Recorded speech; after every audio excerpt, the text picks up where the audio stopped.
안녕하세요. 매일 묵상. 오늘은 사도행전 8장 26절부터 40절 말씀 보도록 하겠습니다. 네, 어제까지 이제 우리는 빌립이 사마리아 지역에서 복음을 전하는 과정하고 뭐 마술사 시몬 뭐 이런 사람들의 이야기를 좀 보았습니다. 빌립은 사마리아 지역에서 이제 복음을 잘 전하고 있었거든요. 근데 그런 상황에서 성령님께서 빌립에게 남쪽으로 가라라고 이야기를 하십니다. 거기서 이제 누군가를 만나게 되는데요. 그게 바로 이디오피아 내시거든요. 그 내용 한번 살펴보도록 하겠습니다. 주의 사자가 빌립에게 말하여 이르되 일어나서 남쪽으로 향하여 예루살렘에서 가사로 내려가는 길까지 가라 하니 그 길은 사막이에요. 예. 이게 참 재밌는 게 뭐냐면 성령님께서 약간 한 사람을 위해서 빌립이 지금 다중을 대상으로 이제 사역을 잘하고 있었거든요. 근데 그 과정에서 딱 한 사람을 위해서 내려가라고 하십니다. 왜 그런 걸까요? 이게 뭔가 이 저기 가성비가 안 맞잖아요. 근데 성령 하나님께서는 그렇게 하라고 하십니다. 27절 일어나 가서 보니 에디오피아 사람 곧 에디오피아 여왕 간닥의 모든 국권을 맡은 관리인 네시가 예배하러 예루살렘에 왔다가 여기 이제 에디오피아에는 왕이 있었어요. 여왕 말고 왕이 있었는데 왕은 너무 신성한 존재니까는 이제 하잘것없는 뭐 국가의 일 이딴 거 안 한다 이런 게 있었나 봐요. 그러면 이제 실질적인 실무는 누가 있냐면은 이제 이 왕비 혹은 여왕인 그 간다게라는 사람이 있었는데 이 간다게 아래에는 여자인데 이제 수많은 저 뭐가 있었냐면 이제 내시들이 있었습니다. 그 내시들은 고위 공무원이에요. 그래서 그것도 굉장히 높은 고위 공무원 내시가 예배하러 예루살렘에 왔습니다. 그러니까 아마 이 내시는 여호와 하나님을 어디서 이제 전해 들은 거죠. 그리고 여호와 하나님을 섬기는 것이 옳겠다라는 생각을 해가지고 굉장히 먼 거리거든요. 근데 먼 거리를 여행해가지고 오래 걸려요. 그것도 예루살렘으로 와가지고 이제 예배를 한 거죠. 근데 그러다 돌아가는데 선지자 이사야의 글을 읽고 있었어요. 그러니까 이건 이 내시가 얼마나 이 갈망하고 하나님 말씀을 추구했는가를 보여주는 거기도 해요.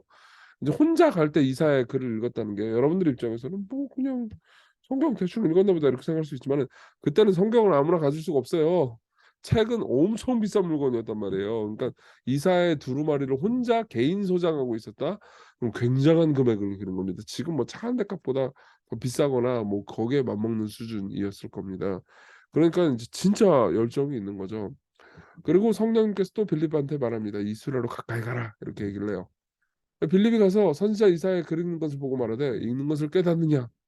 그러니까 갑자기 내시 입장에서 놀랐겠죠. 내가 지금 책 보고 있는데 옆에 와 가지고 이렇게 읽는 거 이해돼요?" 그러니까 뭐지?" 그러니까 나쁘게 보면 '뭐야 왜 끼어들어.' 이렇게 생각할 수도 있지만 '하나님께서 이걸 깨닫게 해 주시려나?'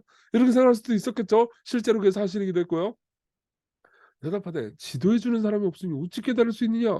하고 빌립을 청하여 술에 올라 같이 앉으라. "일로, 일로, 일로, 일로 앉아 가지고 이 잘 됐네. 이거 지금 이거 뭐 성경 해석자세요?" 그래서 이제 앉아 가지고 이제 이야기를 하는 거죠. 읽는 성경 구절은 이것이니 일렀을 때 이사야 53 장이죠. 굉장히 유명한 말씀입니다. "그가 도살자에게로 가는 양과 같이 끌려갔고 털 깎는 자 앞에 있는 어린 양이 조용히 함과 같이 그의 입을 열지 아니하였도다." 이거 여러분들이 읽을 때는 누가 봐도 '와 이거 예수님 얘기구나.' 이렇게 할 수 있죠. 이사야에서 구약성경 이사야가 이 누구냐 예수님을 예언한 글이잖아요.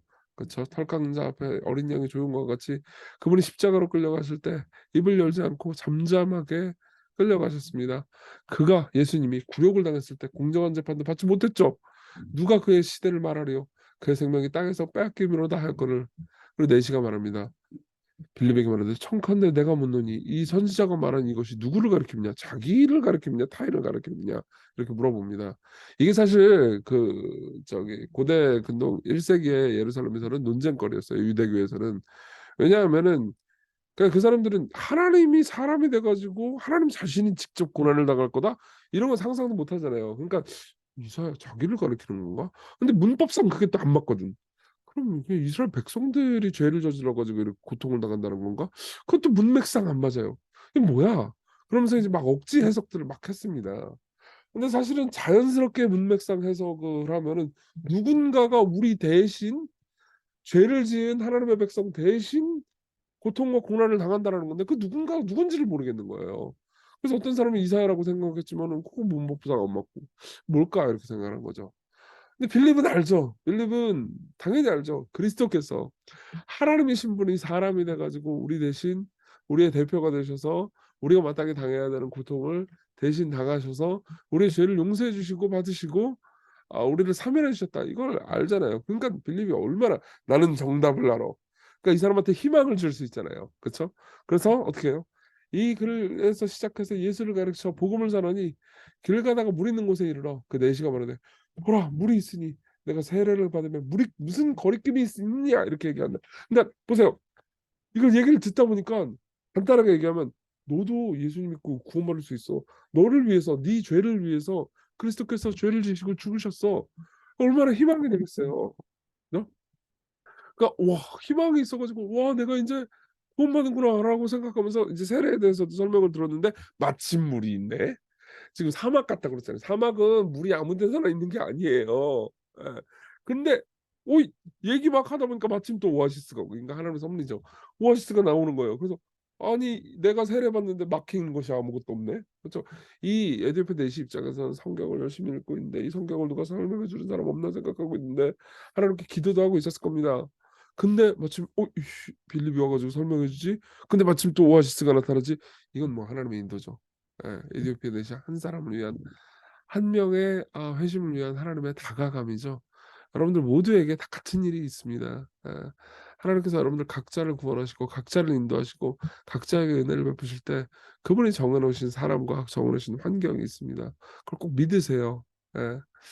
자 37 절은 없습니다. 없음이라는 구절 궁금하시잖아요. 그 나중에 시간 나면 좀 설명해 드릴게요. 이거는 이제 고대 근동에 사본상 있었던 거지 어떤 원래 성경에 있었던 걸 막 지우고 뭐 그런 게 아니에요. 잘못 들어가 있는 구절을 뺀 겁니다. 이에 명하여 수레를 멈추고 빌립과 내시가 둘 다 물에 내려가 빌립이 세례를 베풀고 둘이 물에서 올라올세 주의 영이 빌립을 이끌어간지라 내시는 기쁘게 길을 막함으로 그를 다시 보지 못하니라. 그러니까 빌립은 또 성령님의 능력으로 혹은 명령으로 이제 또 사라지죠. 그리고 빌립은 아소도에 나타나 여러 성을 지나다니며 복음을 전하고 가이사랴에 이릅니다. 그러니까 빌립은 또 이 이후에 또 여러 복음을 전하죠. 자, 우리 내용 적용해 볼까요? 첫 번째로는 복음의 희망입니다. 내시는요 아마 그 자리에 오르기 위해서 엄청나게 노력했을 겁니다. 사실은 간닥의 국고를 맡았다? 그럼 최고위 공무원이에요. 근데 엄청난 성공을 맛보긴 했지만 삶이 허무하고 좌절을 겪었을 겁니다. 예. 자기는 내시가 됐으니까 이제 생식 기능을 잃었죠. 생식 기능만 잃은 게 문제는 아닐 거예요. 그러니까 삶을요 살다 보면 거대한 성공을 이뤄도 내가 허망하다라는 생각이 들었을 거고요. 그리고 당연히 모든 사람들은 그런 경험을 해요. 그리고 이 이디오피아 내시는 엄청난 허망을 겪었을 거예요. 근데 그런 사람이 예를 들면 이사야를 본다고 합시다.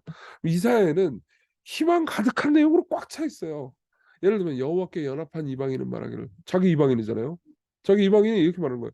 여호와께서 나를 그의 백성 중에서 반드시 갈라내리라 하지 말며 고자도 말하기를 나는 마른 나무라 하지 말라. 그러니까 무슨 말이냐면 하나님께서 이렇게 얘기하는 거예요. 너 이방인이라고 그래 가지고 버림받는 거 아니다. 너 심지어 고자라고 해도 내시가 고자죠. 그죠? 너 마른 나무 열매 맺지 못하는 존재라고 생각하지 마라. 내가 너희들을 회복시킬 것이다. 내가 너희들에게 열매 맺게 할 것이다. 너희들에게 희망이 있을 것이다. 이렇게 얘기하는 거죠. 여러분 복음은 희망을 줍니다. 예.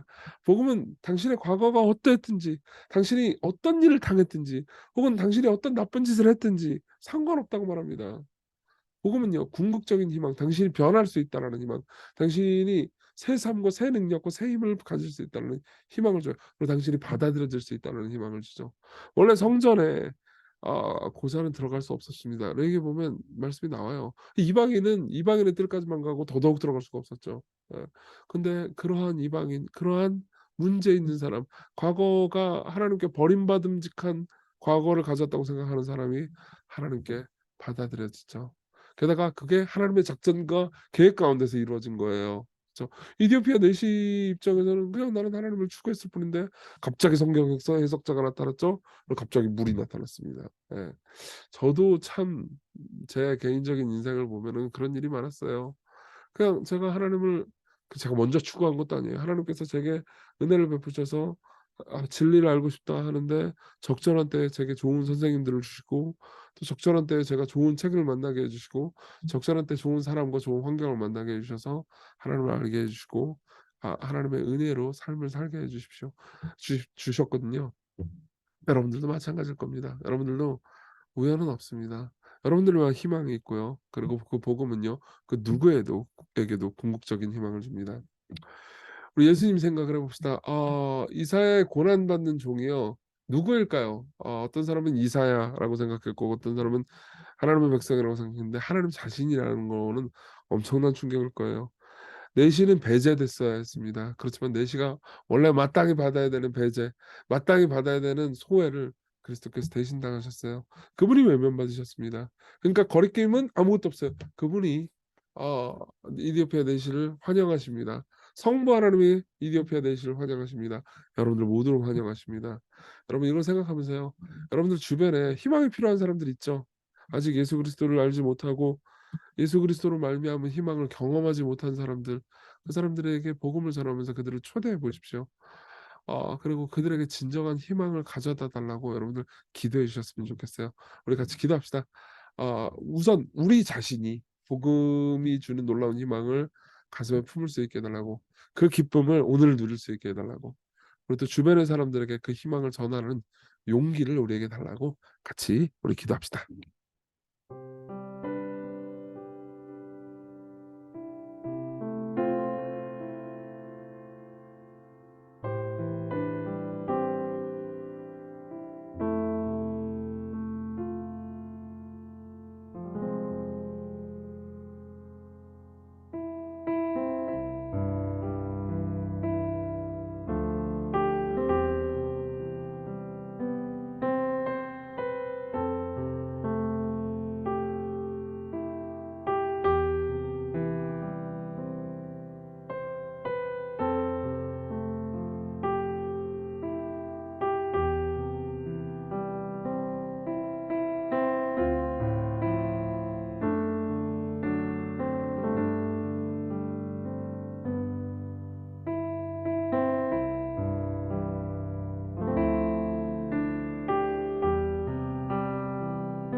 기도하겠습니다. 복음이 주는 희망을 우리가 매일 품고 살게 해 주십시오. 오늘 하루 살아갈 때 그냥 사는 거지 그러면서 삶에 대해서 비관적이고 힘들어하며 의미를 느끼지 못하는 사람이 있다면 오늘 희망을 주시고 오늘 하루를 위해서 하나님께서 우리를 위해서 예비하신 것이 있음을 생각하며 용기를 가지고 살게 해주시며 또 이 희망을 주위에게 전하는 사람들이 되게 해주세요. 예수님 이름으로 기도했습니다. 아멘. 네, 하나님의 은혜로 오늘 기쁜 하루 보내셨으면 좋겠습니다.